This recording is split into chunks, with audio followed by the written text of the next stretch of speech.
Today on this video that I have for you, it's going to be a little bit different. It's going to be talking about my other interests, hobbies, and collections that I have, and been trying to figure out how to present everything that I have so it's not disjointed. So I'm going to start off when years ago I was married and I had 2 children. My wife wanted a divorce, and at that time my children were 3 and 4, and so in '85 we actually had our divorce proceedings, so they were 4 and 5 then, and I retained primary custody of them.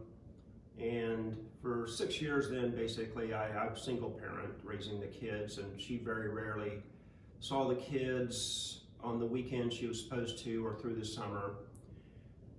So in '85, I decided I wanted to take martial arts classes. I had an interest in it, and so I figured this is a good time to get started in doing that. So I'm going to show you a remnant of a t-shirt from the class, or from the style, the school that I was training at the time, and I'll show you that. So here's the remnant of the t-shirt that I had. It wore itself out, so I just cut it apart so I could keep it, as a keepsake, a remembrance. It's, the school name was Shinkiru Martial Arts Association. And I started, mid '85, and I went till October of '91. And at that time, I had remarried, and my 2 children, I had contacted my wife because my daughter was getting at the age that I felt that she needed to be with her mother for certain things. So at that time then, they were living with her, and then I saw them during the summer or every other weekend. And when my current wife, I remarried, my children wanted to come back and live with us, and we're like, no, we'd like you to stay down there for 1 more year. And they're like, no, we want to come back. So, and that was, like I said, we were married in September, so the school year they came back. So being newly married and having my 2 kids move back and getting them in school and everything, I think I stopped taking my classes here in this school, and that would have been October, maybe even the 1st of November, but I should have stayed till the end of December, because then I would have tested for my second black in this style. And this is a Japanese style jiu-jitsu system. So we learned rolling and falling, punching, kicking. We had throws, we had joint locks, pressure points, strangulation, knife defense, gun defense. We had our forms or katas, which broke down to things, learning more about them, how they broke down. So I wish I would have stayed. I mean, I learned it all. When I became a brown belt, I started teaching classes. So I was there for 3 hours, 3 nights a week, teaching the beginners, then the intermediate, and then later we had the advanced class. Sometimes I did go in on Saturdays to teach. So 3, 6, 9, so I was spending 9 hours in a week, at these classes, training and learning and teaching. Years later, because of that, I dropped out. I had a basic foundation. I really liked it a lot. But years later, I was able to go back into the martial arts, and I went into this style, and this is Dragon Family Martial Arts. And I was in there for a little bit over 2 years, probably, I can't exactly remember, from, '08 to 10, I can't remember for sure. But this is a Jeet Kune Do style, and my instructor learned it from the instructor who actually learned it then from Bruce Lee, which is kind of cool because, say, 4th in line in learning, we did have an MMA team, and so we trained in the Jeet Kune Do style basically for the MMA, that's how our classes were run. but he also taught Salat. I wish I could have got into the Salat. It would have been different hours for me. No strikes barred, the Wing Chun. So there was a lot of things in there that I learned differently because of the Jeet Kune Do compared to my the Japanese style. So overall, I felt I had a good basis in training. I enjoyed it a lot, you know, the exercise, the learning, just different things that you can learn in there. So there's my interest in that. I haven't got back into it. I really would. It's just my time frame for working and everything just hasn't allowed me to do that. I'm getting where I need to be financially, where I could do it again, and I really would. So hopefully I can get back into some style of martial arts. I tried one time Taekwondo. That really didn't, say, excite me. So I'm not sure where I'll go to next.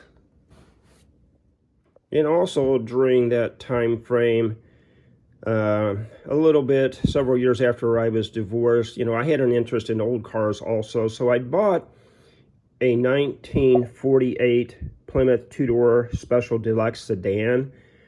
And this is, I wanted to work on it. This is all original paint, original interior.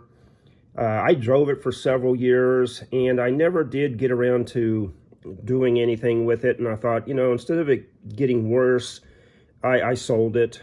But I sure wish I still had it. It was a cool car. I mean, it was a lead sled. Another interest that I've had, gosh, ever since almost 2 years old is roller skating. And I roller skated, you know, every Friday night, Saturday night, sometimes Sunday nights. And for years I used the roller rink skates, and my mom's aunt bought me through Sears precision skates, and that was really cool. I really liked that. And the first time I put them on and stepped onto the skating floor, man, I promptly fell on my butt. I mean, those bearings in there were completely different than the roller skating rink skates. I wore those out, and so in '89, I purchased my own set of skates. And so here, these are. I talked to a lot of different people. The rink I was going to, at that time, gosh, I was skating Friday night, 2 sessions, Saturday night, 2 sessions, and then Sunday night, 2 sessions, because at that time I was working midnights to 8. So here's one set, you know, one boot. So I basically bought the boot, the Rydell boot.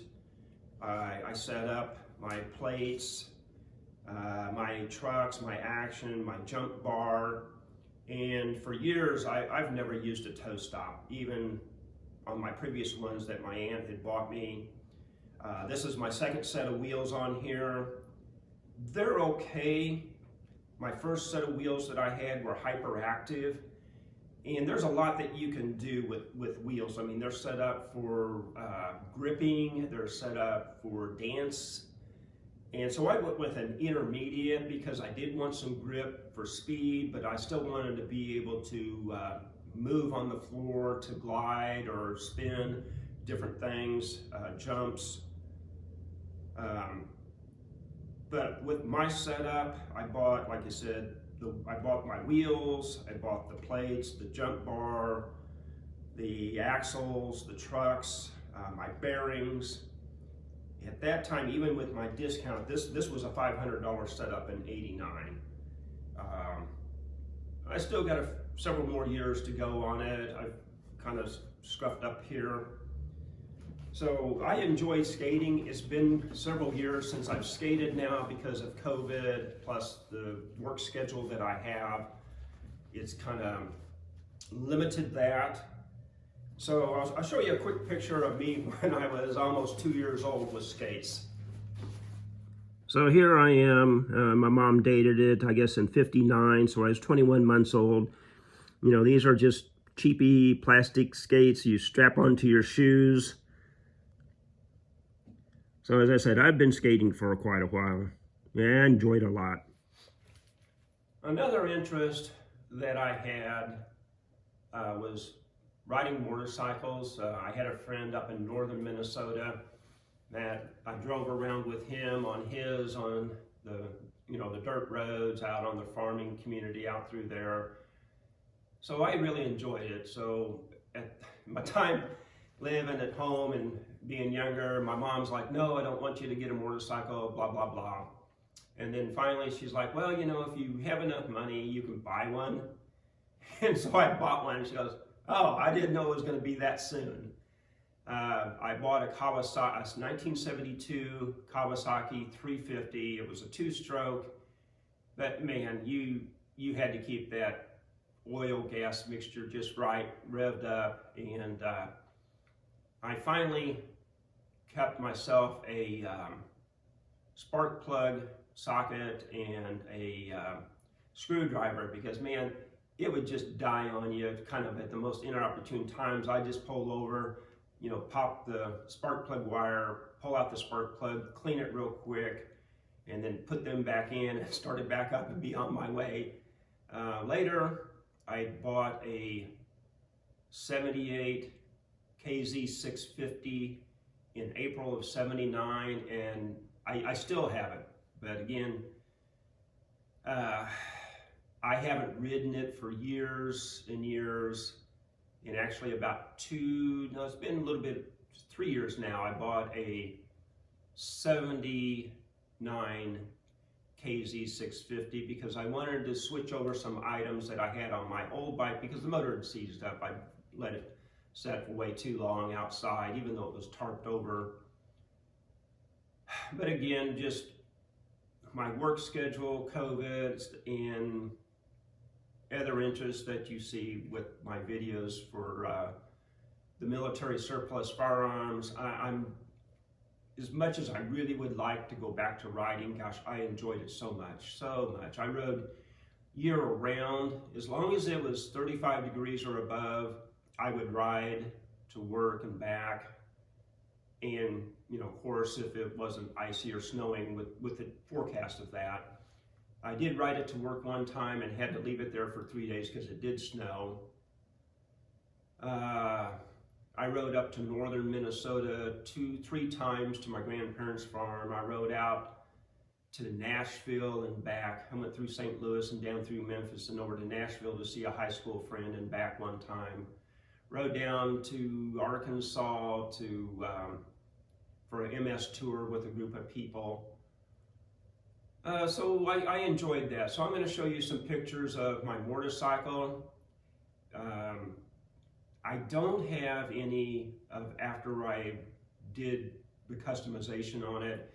I did lower the bars. I took off the round headlight, put on a square headlight, a cafe fairing, an engine spoiler, 3-point crash guards, the dog leg brake and clutch levers. I put on a fork brace, put on a fiberglass front fender, took off my rear fender because I had a 3-inch extended swing arm made for it, made a brace for my cat's eye tail light, an LTD seat that I had somebody reform for me so I could sit a little bit farther back on it.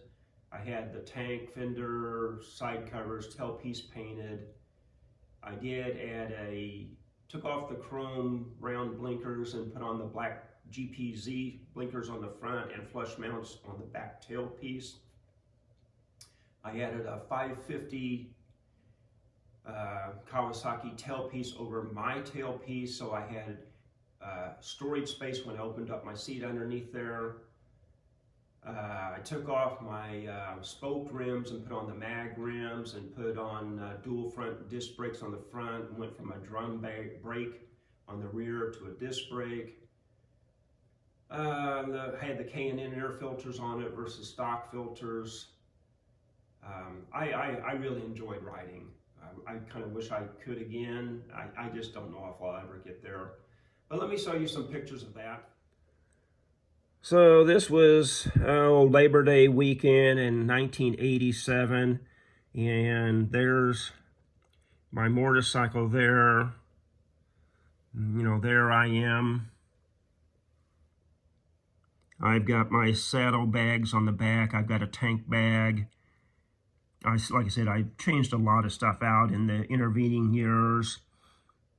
And me and my friend rode down there. We did carry our sleeping bags, and one night we slept out in some field down around LaGrange, Tennessee. Let me change over a couple of pages here. So there's where we stopped first. You know, we left Friday night after work, spent a night at a hotel, went on into St. Louis before heading south on 55 down towards Memphis, stopped at the Arch. And there we are at the bridge going over into Tennessee. So again, at a different place, probably on my way back, you know, in Tennessee, into Illinois. There's Kentucky. Overall, you know, it was a great ride. The ride that I took with the MS, you know, down in Arkansas on the roads, you know, twisty turnies, even down here in from LaGrange on over, it was a nice ride on the roads.